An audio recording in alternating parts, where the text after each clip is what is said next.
Bonjour à tous et bienvenue dans mon appartement à Pau où je suis confinée depuis maintenant 15 jours, mais pas forcément seule, je suis quand même en très bonne compagnie. Bon, je vous promets que des fois, il est éveillé. Je fais quand même en sorte d'occuper mes journées du mieux que je peux. J'ai un appartement que j'ai rénové il y a quelques années maintenant et dans la réno, il y a toujours quelque chose à faire.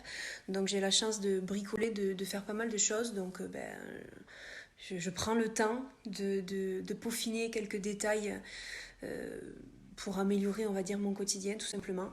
Je couds aussi.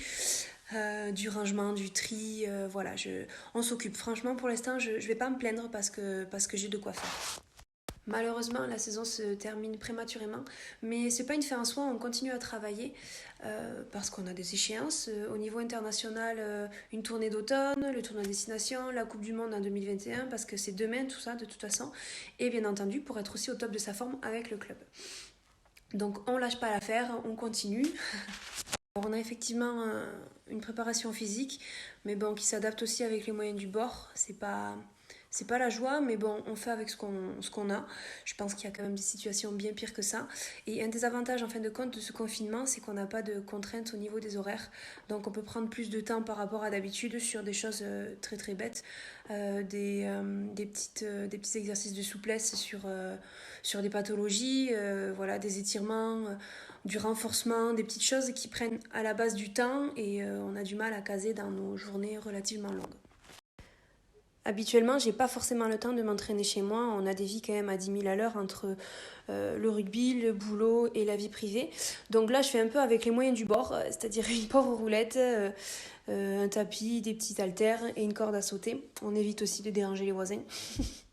Et bien entendu, un vélo de compète. Alors, il paye pas de mine, mais j'ai sacrément transpiré dessus. Je profite du sujet sportif pour vous parler d'un projet que la section paloise a amorcé, une cagnotte solidaire en ligne sur Litchi, pour faire tenter de gagner des maillots, pas uniquement de rugbyman, mais basketteurs, footballeurs, handballeurs, cyclistes, arbitrage, voilà, pour venir en aide au centre hospitalier de Pau.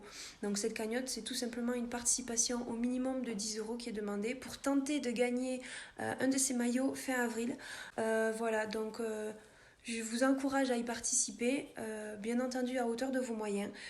Il n'y a pas de petits dons. Soyons encore une fois solidaires pour venir en aide au centre hospitalier, à tous ces services qui sont déployés pour combattre ce virus.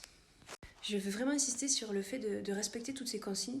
Ma maman est secrétaire médicale, mon papa est agriculteur, beaucoup de mes proches sont dans le milieu médical, dans l'artisanat, chauffeur poids lourd, hôtesse de caisse, et je pense qu'il y a beaucoup de métiers auxquels je ne pense pas.